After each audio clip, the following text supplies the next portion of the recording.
We are going to have a conversation today about thriving in residency. These doses I'm about to give you today on this episode are not ripped from a textbook. They're not doses and wisdom that I've sat through workshops and acquired. These are direct things that I have observed over all of the last few years, 8 years to be exact, where I have coached residency candidate, mentored pharmacy resident, and walk alongside them through their transition journey as they became young professionals in the profession of pharmacy. These lessons were hard-earned lessons, hard-hitting lessons that I had to learn myself in order to get to a place professionally that I can not only just be proud of, but where burnout, it's something that pretty much I know now exactly how to prevent. And when I find myself burnout, how to mitigate. This episode, I hope, finds you in a place where you are wondering, what should I do? How should I do it? And how can I stay focused on the things that matter to me on my journey to becoming the best version of myself? These are your 10 doses to thrive as a pharmacy resident.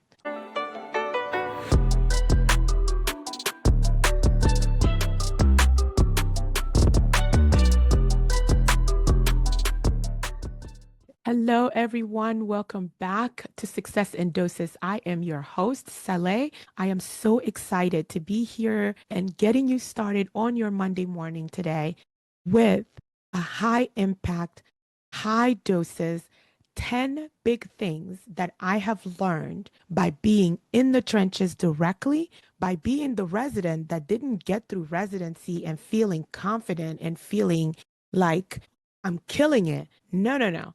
My residency year was definitely one of the most professionally challenging years that I've ever had. And these are 10 things that I learned from that experience.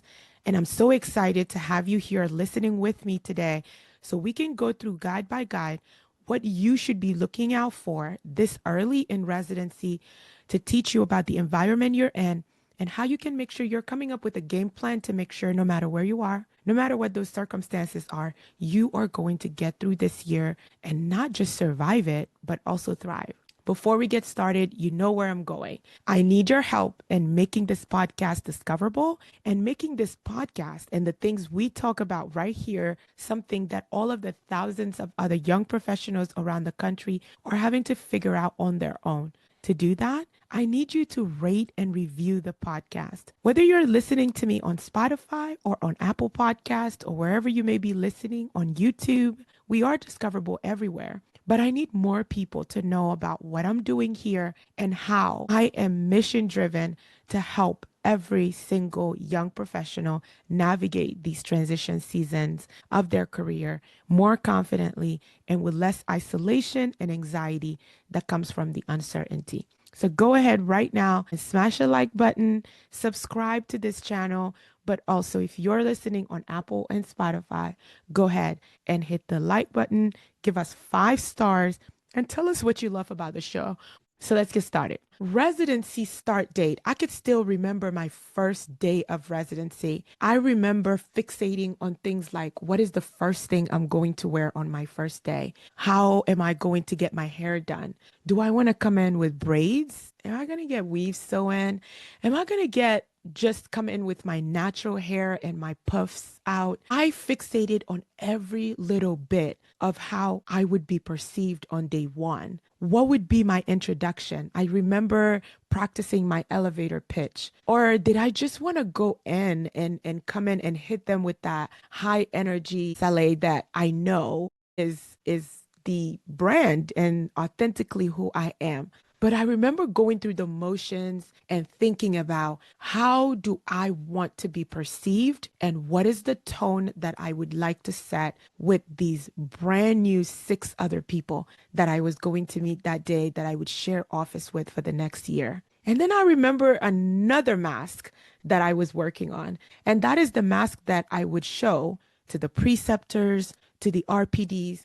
How did I want them to see me and how did I want them to meet me as if I hadn't been there for an interview already? But the reason why this, I think, is something important that you should give some energy to is dose number 1. Dose number one is a dose of humility. I don't care what journey you've had so far in pharmacy school, whether that's been one that was highly decorated, where you were rewarded for your community service, for your student leadership, for your academic excellence, whatever that journey was. I don't want you to toss it aside because, to be honest, without all those accolades, you probably would not be here right now. Embracing and stepping into your power for all of those things that you are is vital to this journey. But I think that the dose of humility that I want to share with you about this first day is you want to start smart and not loud. Here's what I mean. You don't want to come in on 1,000. Like, you don't want to come in guns blazing. You don't want to come in so hot that you are setting a tone that you will be that resident that's kind of going to be the loudest in the room and the first to jump up. And give yourself a chance to learn and give yourself a chance to know the people that you are going to be with. Ask more questions than you answer early on. These give you an opportunity to observe, get to know the people around you, but also figure out what you're going to be, what's going to be your strategy with how you're going to make sure that you put your best foot forward here too. Because obviously you know how to do that. Like, you know how to take a look around and know exactly where the gaps are and how you are going to fill them. Dose number one is about starting smart and not starting loud. And that starts with just sitting back a bit, observing, learning this environment, this new home that you're going to have for the next 12 months, and making sure that you really are pacing yourself through the things you step up for, and you're paying attention and reading the room and understanding what everybody else is doing and how they're doing it, so that you can recognize what the gaps are early and you fill those gaps because you've taken the time to study and understand exactly where you're going to fit in this dynamic. The second dose I have for you, we've talked about this a little bit. You will need to spend some time and energy in clearly defining what success would look like this year. If you are a person that has always just gone with the flow and have just, because you're so great at everything, right? Like, have success be just, I'm going to do what I always do, and that is to come in and engulf everything and take over. I want to caution you against that, in that this will not work as a strategy for residency.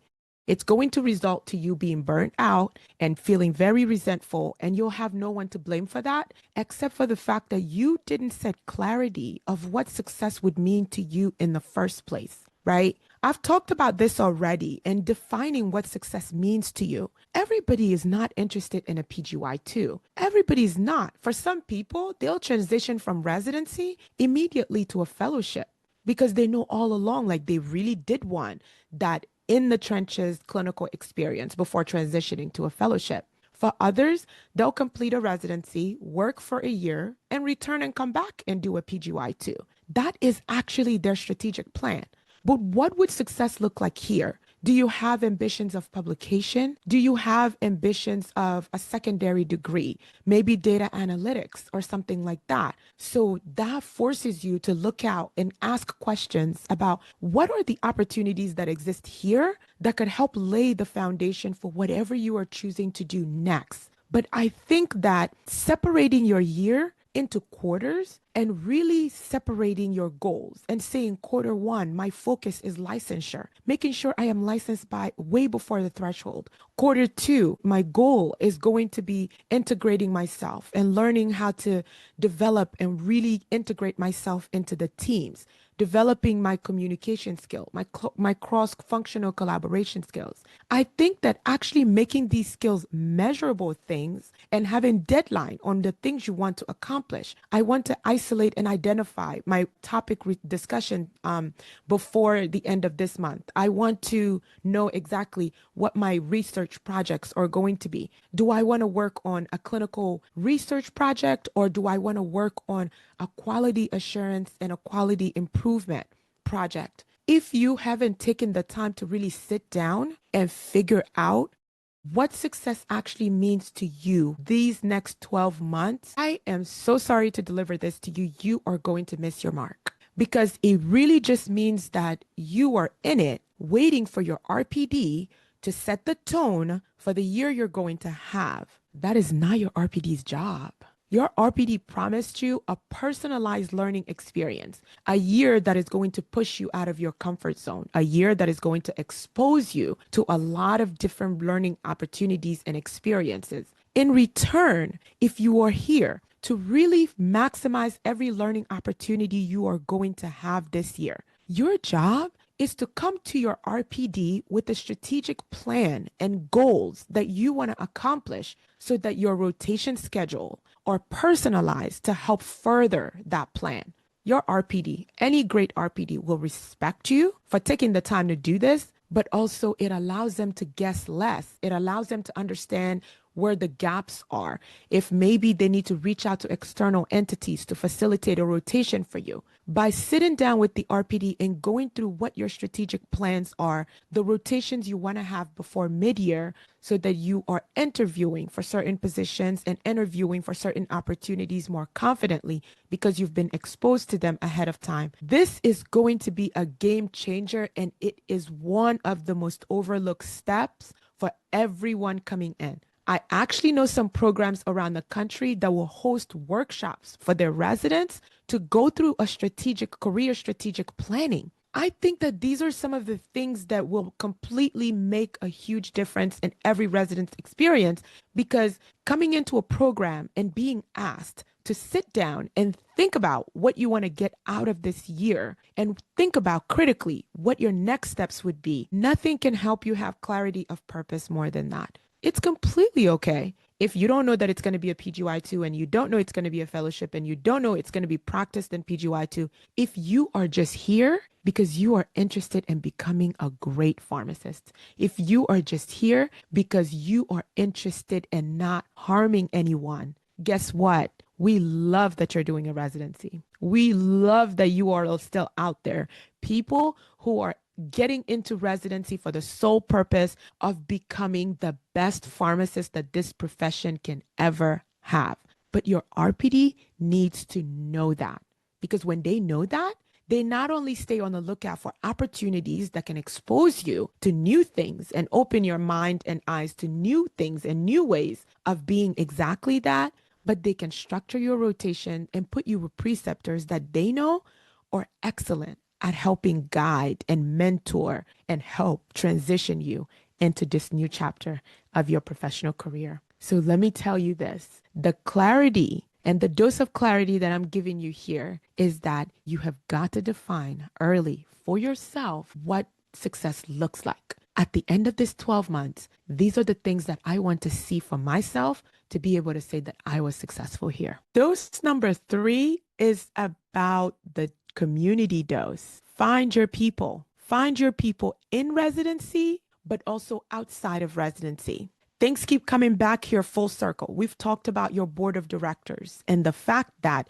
it's imperative that you have a dedicated group of people who know you in various capacities that are contributed to your growth and development through this monumental year. Your board of directors is going to be that outside entity that reminds you who you are when you forget, or when you hit a brick wall and you are completely disoriented by this shock of failure, and you need people who know you and know what you are capable of to recenter you and refocus you on what is important. This is why the dose of community is such a pillar in the top 10 that I'm delivering to you today, because something strange happens during residency. Whether it's intentional or not, it's going to come for your sense of identity. It's going to come for your confidence, which is so ironic because we all go into it to build our confidence. Somehow, our confidence is the thing that finds itself in peril. It's the thing that finds itself in need of reevaluation almost every single day. There's got to be a support system that you have internally, safe places where you feel both intellectually and psychologically safe to voice exactly how you're feeling, and for those people to also feel like they can be candid with you, be frank and redirect you when necessary, but they can recognize and pick up on the fact that this moment right now, this is a moment where I need to show up for this person and tell them that they are doing what they are supposed to do, or tell them they are not showing up for themselves the way they should. And how can we fix that? Those number three, I don't want you to sleep on. I think is incredibly important on your journey to really making sure that you are on a path to thrive this year and not just survive. Dose number four is the feedback dose. You need to ask for feedback before it finds you. But when it finds you, that's okay. You need to welcome it with open arms. I am huge on feedback. And I think that the art of feedback continues to be one of those areas where we each, if you are an educator, we can all invest on how we can better give feedback to the people on our team. But I think for residents, this is even more delicate of a situation because residents constantly at baseline are already functioning with this low vibration in the back that's saying, you don't know what you're doing, right? And so when people are walking around already feeling like they're just barely keeping up and they're just catching up, the way that that feedback gets delivered to them will require personalization. If you're a person that gives feedback that is always straightforward and always just frank, a person like me would appreciate that.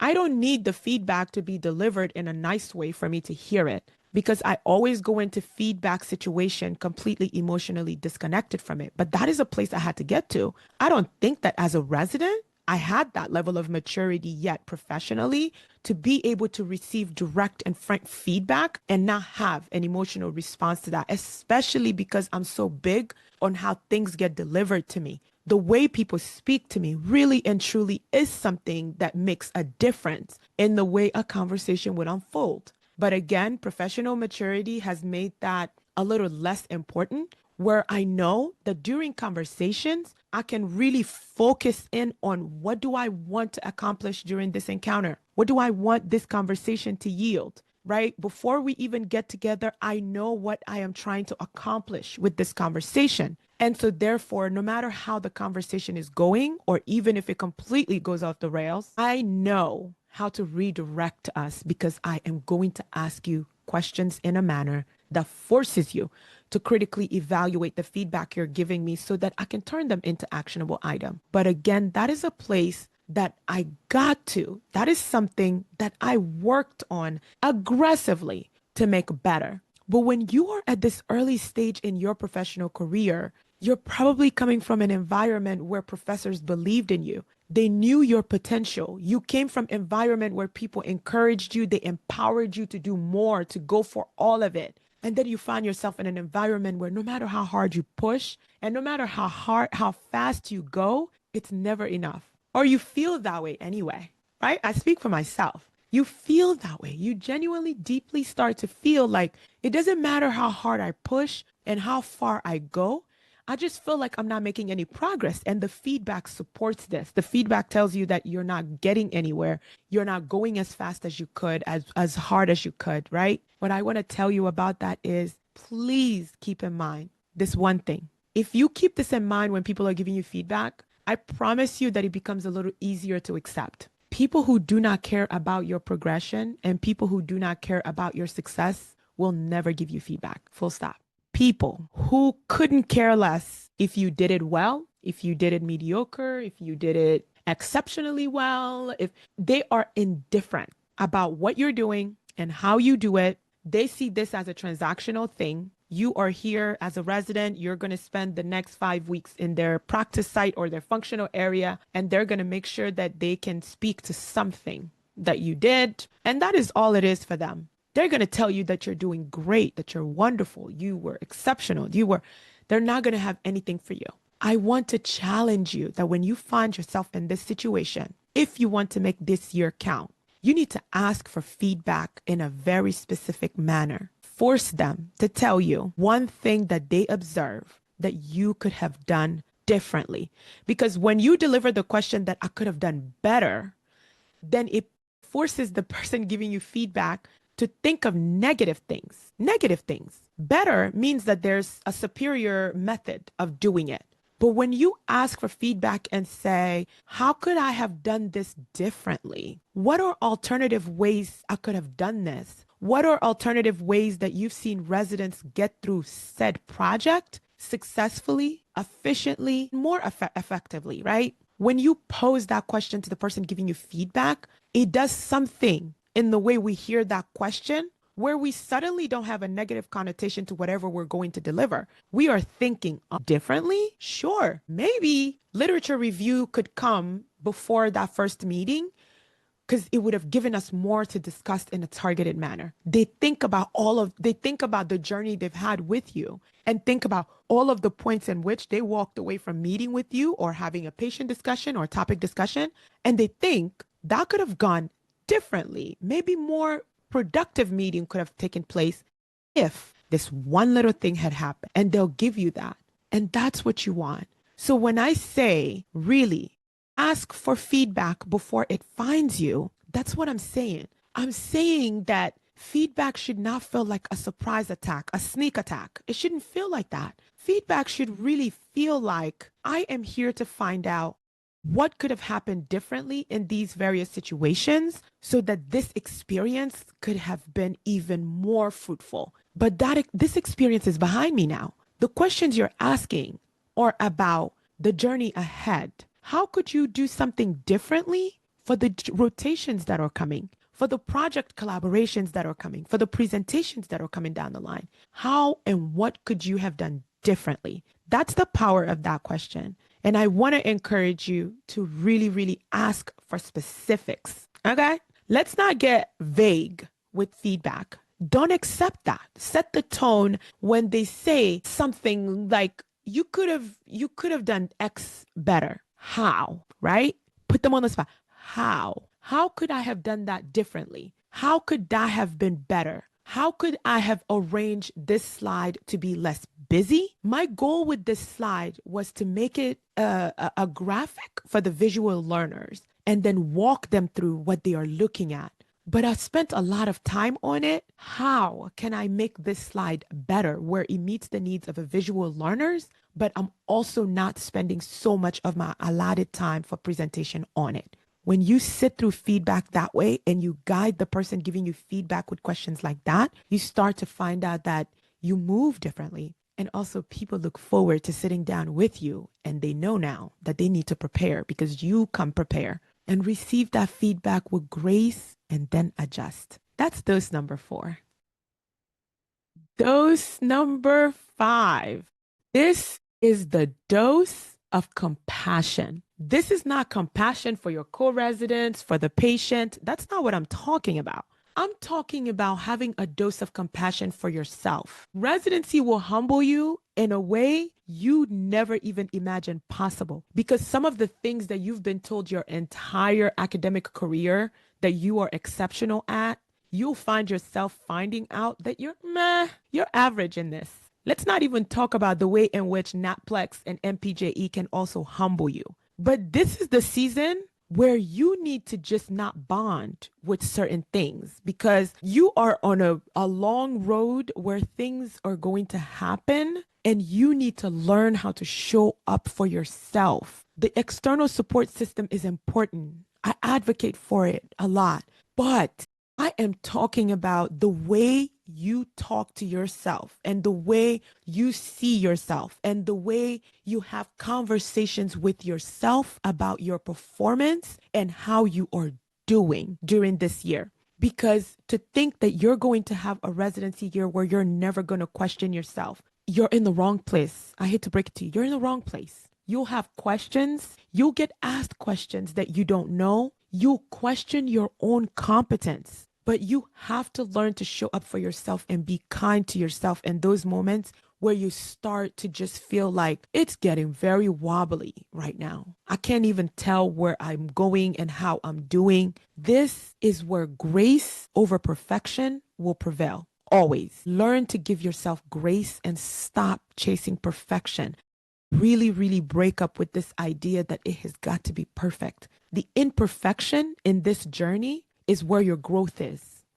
I'm going to say that again because I think that was deep. The imperfection of this journey, that is where your growth is. All these things that you're beating yourself down about the fact that it's not perfect. It wasn't perfect. This was there and that was there. There was a typo. There was this. That's where your growth is. Because getting a typo called out on your presentation, nothing will humble you more because you're like, I looked over this presentation 10 times. How did I miss that? You'll miss things. That's the reality of it. You will miss things. You will make a mistake because it's healthcare and because you're human. But the learning experience comes from those imperfections and those moments where you do make a mistake, where something does get brought to your attention.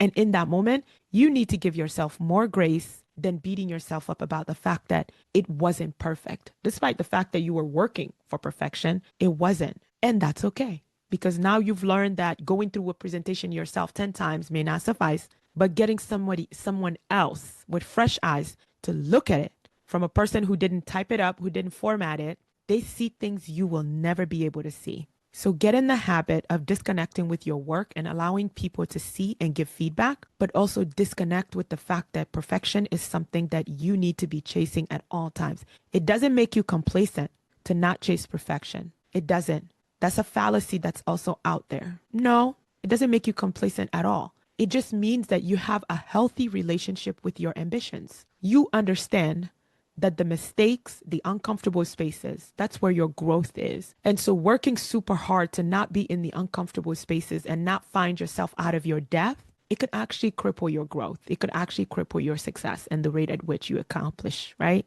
So that's dose number 5. Dose number 6 is about professionalism.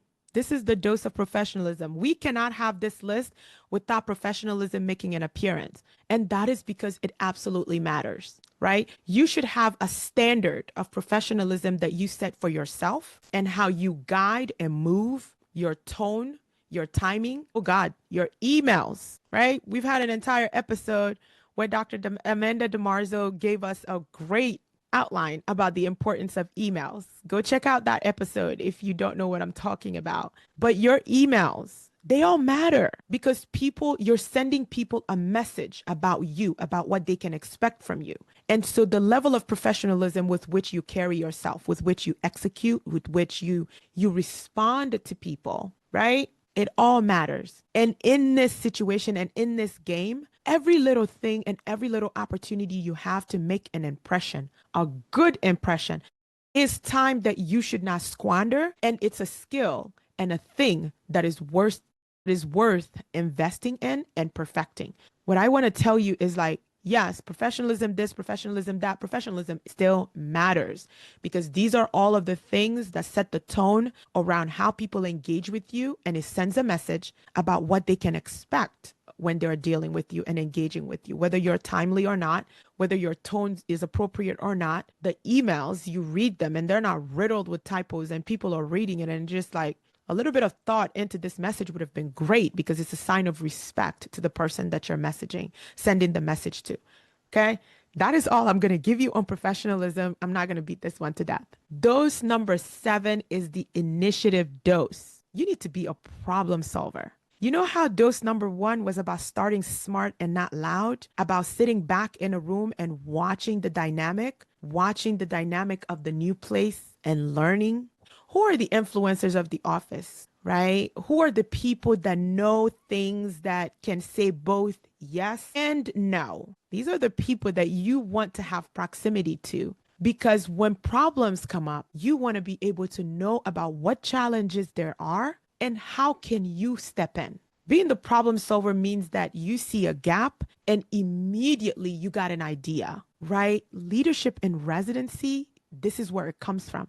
It comes from being the person that approaches the RPD about a possible solution to something she talked about is a challenge. Always think about those things. Always brainstorm, right? It isn't just about title, but it's about also just showing them that you are more than just a resident, but you have transferable skills. Maybe it's in technology, maybe it's in social media marketing, maybe it's all of these graphic design, right? It's all of these little things that you possess that come to you as natural talents that can really be the key to solving a solution somewhere that you currently are. And I think that to thrive this year, you will need everything. You will need your pharmacy skills, but also your people skills.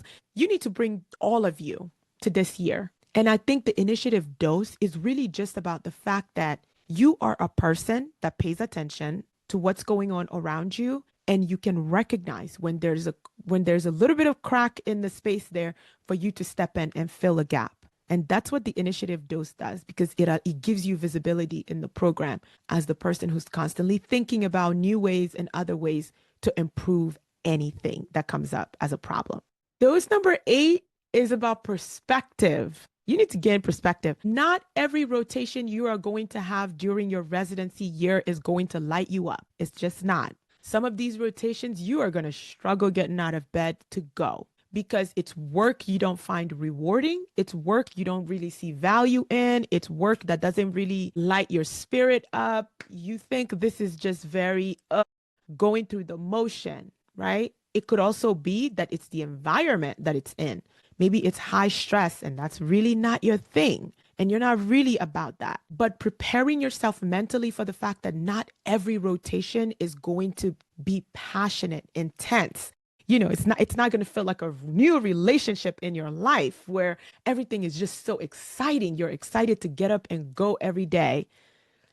Gaining perspective on that early is going to save you so much heartache and grief, friend. It's just going to make life so simple and so easy for you, because when you finally get to that rotation, you're like, okay, bet this is the rotation that's going to drag. All right, now let me look for opportunities to make it meaningful for me. This rotation couldn't just exist because somebody wanted to make me miserable, but there are learning opportunities here. There's something here that I can add or something here that I can walk away with that is going to make this meaningful for me still, because 12 months just seems like a long time, but it goes by very, very, very fast. I just want you to keep that in mind, in that perspective, and the fact that some rotations will want more. Some rotations, you got to work the patients up. You got to come in at 4 a.m. to work patients up. You got to come in at 5 a.m. to work patients. Like, you will do ungodly things because showing up ready and prepare matters to you. And some rotations, you start at 8, you're there 15 minutes before,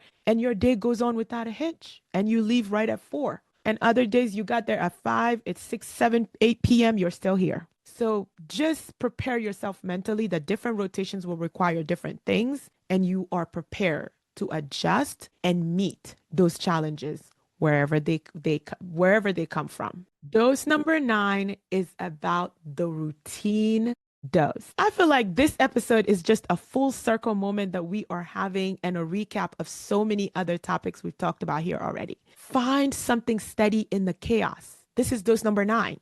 This year is going to be a bumpy ride. And so in the midst of that chaos, you need to develop daily routines that almost become rituals for you. This is the thing that you do every day that you can count on to bring you your own little sunshine. Do you meditate? Do you journal? You need healthy coping mechanism. Because I'm going to tell you right now, happy hour is not going to solve all of your difficult day problem. A bottle of wine is not going to solve all of the difficult problems. But this is about healthy coping mechanism. If running is that thing for you, nothing shall come between you and your runs. Make sure that you are going on the run. Going to the gym, maybe it used to be a 2-hour ritual. You don't have time for that anymore. That's okay. But 30 minutes of high intensity cardio, 45 minutes of high intensity cardio, you can find time for that a few times a week. Prioritize it. Time block for it.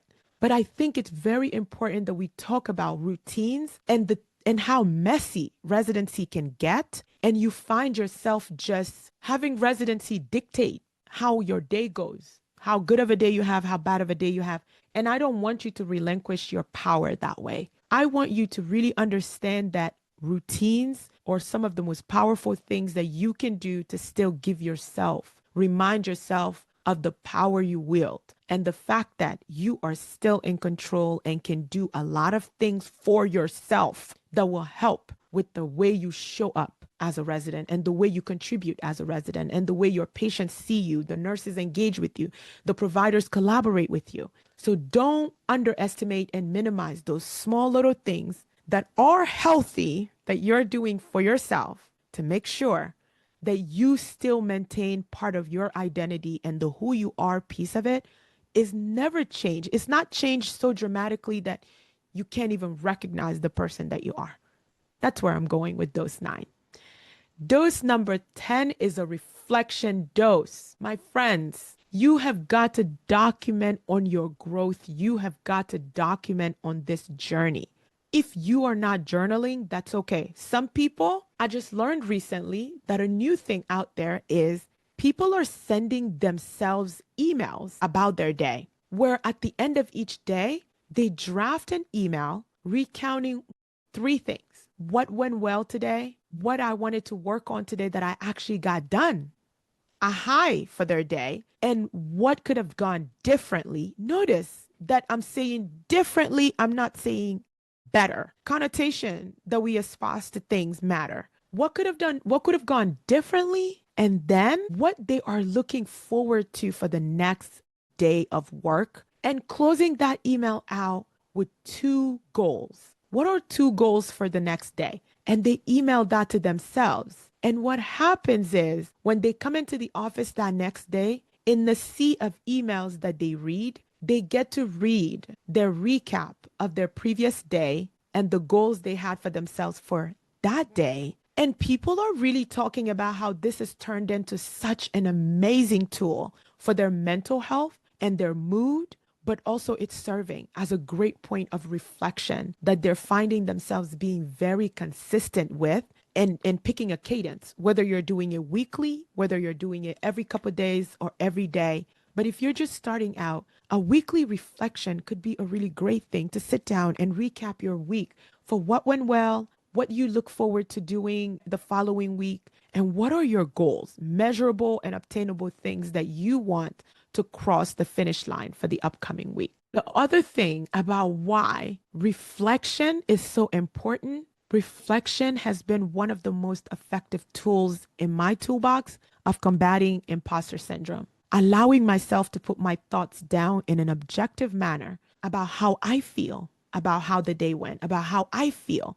about the opportunity I was presented with and whether or not I will pursue it, about the anxieties that I'm feeling about a big decision I have to make, a big conversation, a difficult conversation I need to have. When I'm writing my reflections daily, as I do, it forces me to stay objective about the things that are going on. And it forces me to see those things exactly for what they are: absent emotion. You understand what I'm saying to you? So having a running list of my wins and a running list of my challenges and ways I am identifying of how particular things could have been done differently, particular conversations could have been steered differently, particular outcomes could have been secured differently, has been transformative for my professional growth in ways I would never be able to put into words. And the idea that something as simple as sitting down, I put pen to paper. I'm a kinesthetic learner. My hands are an incredibly powerful thing. It works like magic for me, right? When I'm using my hands, anxiety has no chance in the world. I think clearer. I process information clearly. So for me, my reflections are journals. I write them down. I write my thoughts down, and I push my pen hard and aggressively to put down all of the things that I am feeling and I am thinking that I am aspiring to. And that allows me to look at them on paper objectively and see them in a different light, which changes my perspective on what transpired. And this to me has done wonders for how imposter syndrome, it still is a part of, um, it's a companion for me, because I am an ambitious individual, and I now understand that with ambition, right there, my roommate through this journey is imposter syndrome. So I'm not looking to get rid of it. I don't want to get rid of it. I think its presence is great. Stay here, because this is how I keep my eye out for other opportunities that may come along for me to become better, right? And so for that, I think imposter syndrome has kind of not won, because I've been able to have that perspective and have that understanding that reflections are how I'm going to do it. And so my advice to you is think of a way that allows you to disconnect from your day and document what you believe transpired and how you could do things differently the next day. And that is all I have for you today on this episode. My hope and my truest aspiration for this episode is that it reaches a pharmacy resident. If you are an RPD who listens to the podcast, thank you for being here. Please share the podcast with your residents and share it with a resident you think could particularly benefit from some encouragement this Monday morning, because residency is hard. Residency is the hardest thing I've had to do in my professional career. Okay. And I am telling you that if you feel like it is hard 1 month in, baby, when you get to October, something else happens. Like you go from 0 to 100 in no time, and you just don't even understand how it happened. But these 10 pearls are things that I have used over and over and over again for other residents that I mentor, sitting down and actually building a strategic plan that encompasses these 10 pearls has completely changed the game for many of them that went through this exercise with me. And it is my hope and my greatest wish for you and all of you listening that it does the same thing for you. If you want more content like this, you know exactly what to do. You need to follow and subscribe to the YouTube channel for the podcast. And you need to tell me in the comment which one of these pearls resonated with you the most. What is the thing in these top 10 reflections and these top 10 pearls that I shared today that was a light bulb moment for you? I would love to get your feedback on it. And what did I leave off on this list? So for the preceptors and RPDs listening, what is something that you used in your time as a resident, or that you've seen employed in residents that you precept, that has been transformative for their journey? I would love to know by having you comment and engage with me about this podcast and about this episode. As always, none of what I am doing would be possible without your support. Liking and rating the podcast today would be an incredible gift you give me for all of the hard work that goes into bringing you this information and this content. I appreciate you being here, and I need you to understand that success, for anyone who's been able to have it, and if they're honest, they will tell you that they built it over time. Their confidence became solidified over time. It is something that you have to intentionally work on and build one small step and dose at a time. Please have a wonderful week on purpose, and I will see you on Monday. Okay, bye.